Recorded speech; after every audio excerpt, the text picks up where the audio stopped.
So hi everybody, I'm Gedas from Active Youth, and today we have a workshop about blogging.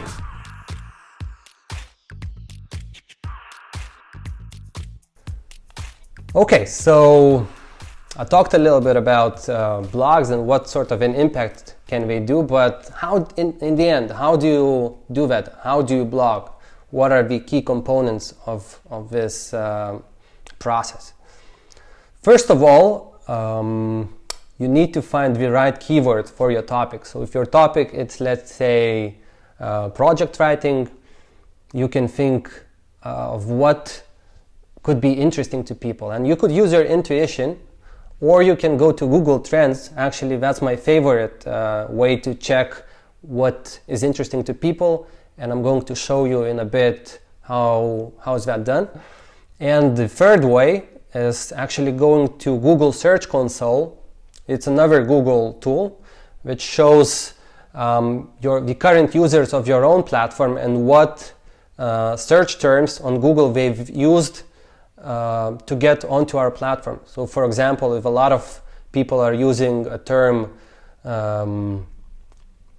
youth organization in Lithuania, that means that, and they get into Active Youth, that means that that term is popular, first of all.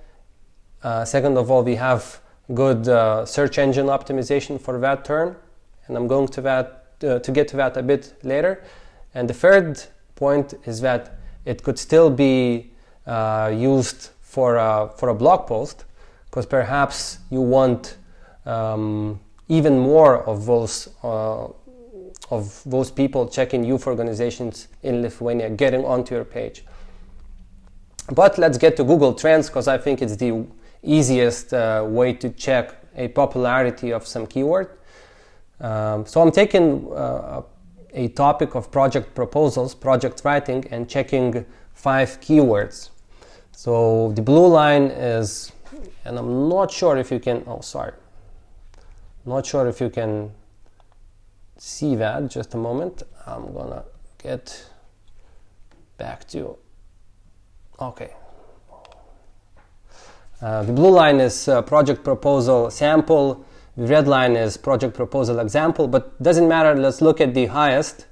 The yellow line is how to write proposals. So basically what I do first is type in 5 different key phrases or keywords and see which one is the most popular. So if the yellow one, how to write proposals, are the most popular, I go further into that. And this is, when I click on it, it gives me related queries. So what related queries are currently popular? It's also being shown in which regions is it popular. So for example, if I want to target the African region, I think that I can already see that how to write a proposal term is quite good for it. And I look at the related queries, and I can immediately see that a lot of them has to do with business proposals. That is probably not so good in our case, but there are queries about writing grant proposals. So from this, I can induce that a blog post with a name, how to write a grant proposal, could be quite good, because it's popular and actually rising, so getting more popular, plus 60% popularity in the recent period. So let's say I have my keyword, which is how to write a grant proposal, and what happens next? First of all, we need, people like lists, so we need to think about how to split that keyword, that topic, into subparts. For example, 3 steps to write a grant proposal. And when you think about those 3 steps that you need to talk about in your blog post. So 3 steps to write a grant proposal. Step number 1, making a proposal or a grant or project plan. Step number 2, making a great partnership for it. And step number 3, writing project answers effectively. And then in the blog post, you can talk a bit about that.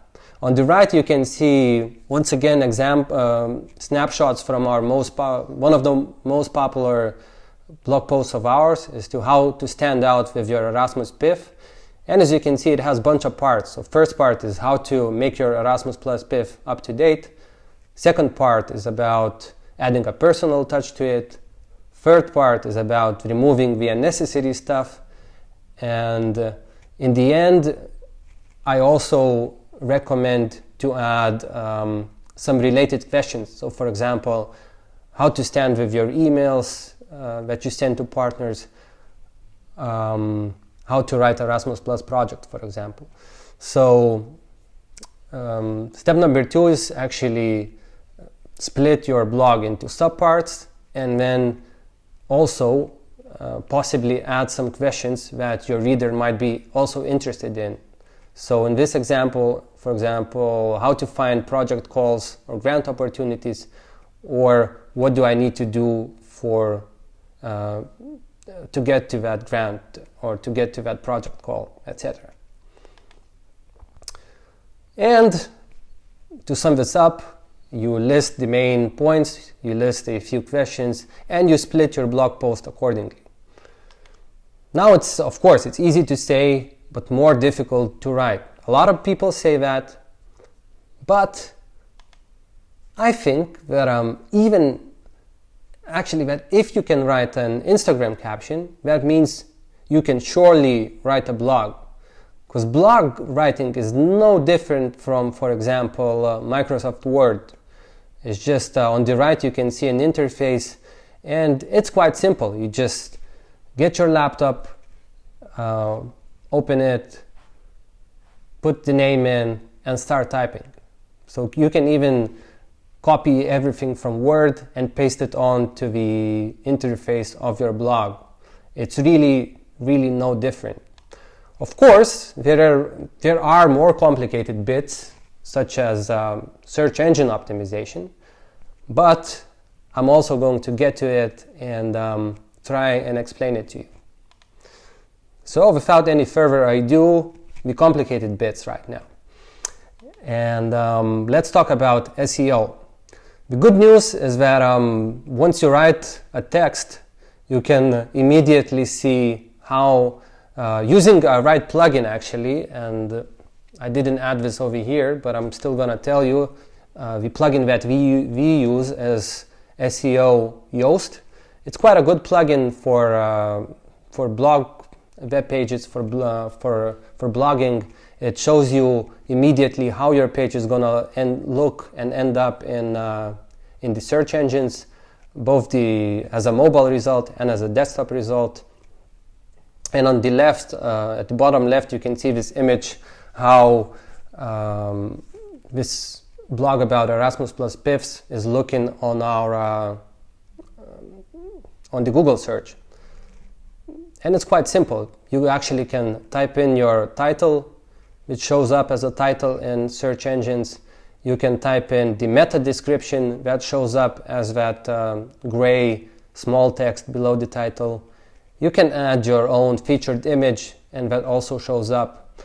However, this workshop is not about SEO, so I'm going to skip on the best insights on SEO right now. We'll leave another workshop for it. The best part is that SEO plugin, SEO Yoast, is also showing what you have done right and what you have done wrong in your post and your SEO snippet. So you type in your post, you complete your SEO title, meta description, and then you can see what you have done right and wrong. And the good things are shown as green bubbles. As you can see, there are a lot of green bubbles for this post. That's why it's being shown to people. Orange bubbles are something that can be improved. So for example, over here, the post is a bit too short. It could be better if it was over 900 words, but it's done short on purpose. So I didn't really want to expand it just for the sake of expanding it. But if you have something bigger, your SEO results can be even greater. And the red bubbles, you don't see red bubbles over here, but red bubbles are something done wrong.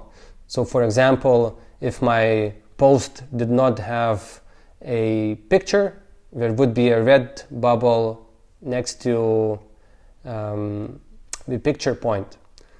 But I'll get to that in the next slide. So let's talk about about those bubbles and how to make your SEO green, how to make it have as many green bubbles as possible. 80% of the trick is about the keyword. You need to choose your keyword. So in this example, it's Erasmus plus PIF, and to repeat it, they're required. So in those bubbles, you can see where you need to have it. For example, an SEO title, in the title of the post itself, within the text, and I've underscored this Erasmus PIF with red lines. You can see it's repeating all across your post. So once you choose the right keyword, it needs to be repeated across the post, across the SEO snippet. The good news, those bubbles I was talking about tell you where you need to put the keyword. So for example, keyword in introduction, keyword of the right length, keyword density, everything about keywords, it's in those bubbles. And doing this right will already give you about 80% of the result. 15% of the result are links, actually. So your blog can be imagined as a two-way street. So there needs to be some posts or some websites that lead to your blog, and your blog needs to also link to relevant content. So let's take a look at this graph, and I think this perfectly shows that sort of web you want to build. So your blog is in the middle. There needs to be pages linking to it. They can be on the same website or on other websites, but something needs to link to your blog. And it's quite easy to do that once you have a big blog already in the place. So it's easier for more established bloggers, but it's also not too difficult for starters. So for example, if you have two posts, they can be linking to one another. So in this way, you can tick a box in incoming links, and also tick a box for outbound links. So links that lead your readers, lead your users to another relevant content. That's important. And this also can be seen in those green bubbles I was talking about. Every post needs to have some links leading to other relevant content. And over here in the example, you can see that I actually underscored those links with red line, and it's a bunch of them. The last bit, the last 5%, is images and videos. So Google search engines, they really like to have more interactive content rather than just text. So for example, a corresponding image or a video is really good for SEO. But SEO loves fast pages. It doesn't like slow loading pages. So make sure you compress or reduce the size of any video or any picture you're using in your blog. How to do that? It's very simple. You can just look up for image optimizers on web, and there's a lot of web-based software that can reduce the size of the image without actually taking much from its quality. And all those images, videos needs to have the keyword in the alternative text field. So if you have an image, you can click edit on it, and all of them have alternative text field. For SEO to be good, there needs to be a keyword, or at least something resembling the keyword in that field. Over here, for example, I have an iPad with Erasmus plus PIF, and my alternative text for this image is Erasmus plus PIF on an iPad screen. So I explain what it is, I use a keyword, and that's good for SEO. Now, I know that's a lot of information, but to sum up how to do blogging right, first, you need to choose the right keyword for your topic or for your field. Second, you need to structure your blog in the right way. So, for example, make it as a list. Third, you need to make sure those SEO bubbles are green. So that means using the keyword in the right density, having links out and out from the page and into the page, and then adding an image or a video and adding alternative text attribute to it. Actually, we have a step-by-step tutorial, a written one, on how to add a post and how to make sure your SEO is okay on refugees.lt/post. So it's not, it's actually an internal post for our team, but you can check it out. Lastly, let's get back to the beginning. So is blogging worth our effort and worth our time? Let's take a look at the main ways that we have, main ways to share the know-how, that is video, doing it through video and doing it through blog. So first of all, the first line is requirements. Video needs camera setup, an operator probably. Blog needs just a laptop. Now, producing high quality video, it's quite hard. Producing high quality blog can be a lot easier, so it's easy to medium difficulty.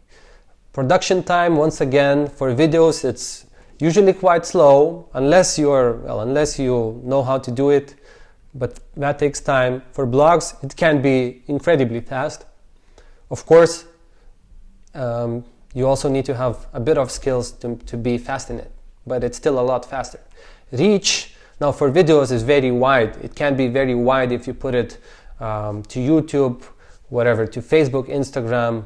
It's usually wider than blogs, but blogs they're beautiful because they have a specific reach. So for example, if your topic is project design, project writing, budget making, or something like that, you can reach the right target group through blogs.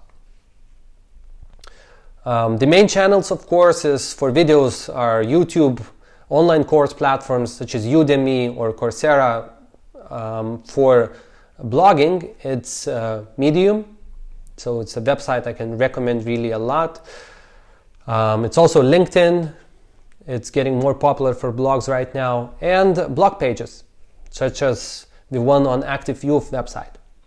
And both of the, if you share your knowledge through video or if you share your knowledge through blog, it's probably going to stay forever on the web. So you'll have sort of legacy going on. You'll have your legacy on the web. And for some people, it's important.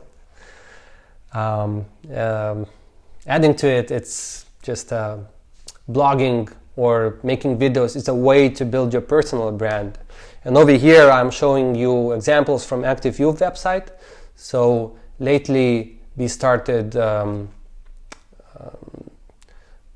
showing the authorship of the blog post. So for example, if myself, Gedas Kondrackis, has written a post, down at the bottom I have a field that it's written by me, and Google robots, Google search engines are going to pick that information up and show it in the results when it comes to your name. So by blogging, you can actually build up your personal brand, your personal sort of image on the web, if you want to do that, of course. So what's the verdict? If you are not a cameraman, if you're not a professional video maker, and if you do not have a lot of time and resources, well, in that case, you are a blogger, and you can blog on anything. Any little bit of information can be actually useful to others. So how about try and share it? Well, thank you. It was Gedas. Gedas Kondratskis from Active Youth Association. First workshop of our workshops week. Thanks for your attention. Let me know if you have any questions. My details are on the screen, and I'll wait for any inquiries that you might have. Thank you.